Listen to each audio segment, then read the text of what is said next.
Վերջերս գիտեք, որ Երևանից պատվիրակություն է մեկնել Բաքու, բարի դրացիական հարաբերություններ հաստատելու թշնամի երկրի հետ։ Ձեր կարծիքով Բաքու մեկնած անձիկ արդյոք ունեն բարոյական իրավունք խոսելու Հայաստանի Հանրապետության քաղաքացիների անունից։ Չէ, դիգ իրավունք չունի։ Գիտեք ինչ ասեմ, էսի այնպես է հարցը, որ բարի լավ բան չի եղնի։ Թուրքը մնում է թուրք։ Սրանք ինչ որ նպատակ ունեն, էլի բան ունեն ստեղից բողելու մաս, կամաց է դառնում։ Մեր վարչապետն է տալիս է։ Վաղուց արդեն մենք Բաքվի համար դարձել ենք, ինչ ասեմ, մի տարօրինակ մասա,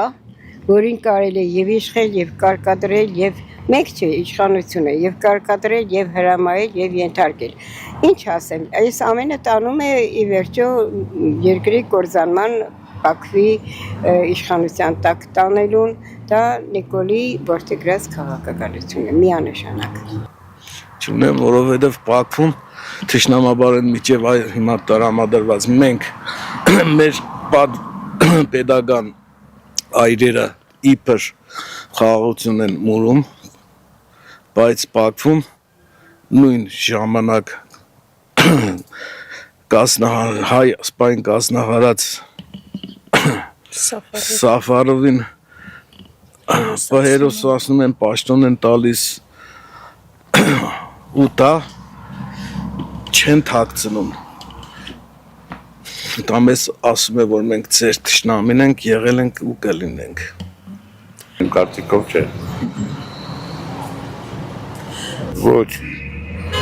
Ոչ մի բարոյական իրավունք չունեն իրանք։ Չէ, իրավունք չունեն։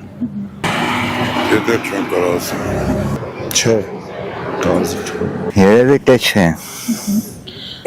Բաքուն կյանքում չավադած բան է, մեզ այդ բարի եղնի,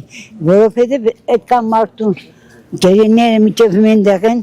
չաչված բան է, ժողովուրդը միջև հիմի վախեցած պայմդած կաբրին, Ղարաբաղն է տվեցին բանին,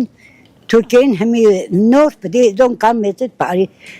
եղնին, ես չեմ հավատա։ Ալիևն են կամ մունդար մարդը, որ Ալիևի հեշ մարդը չի հավատա, Իրան ուզած է տենե։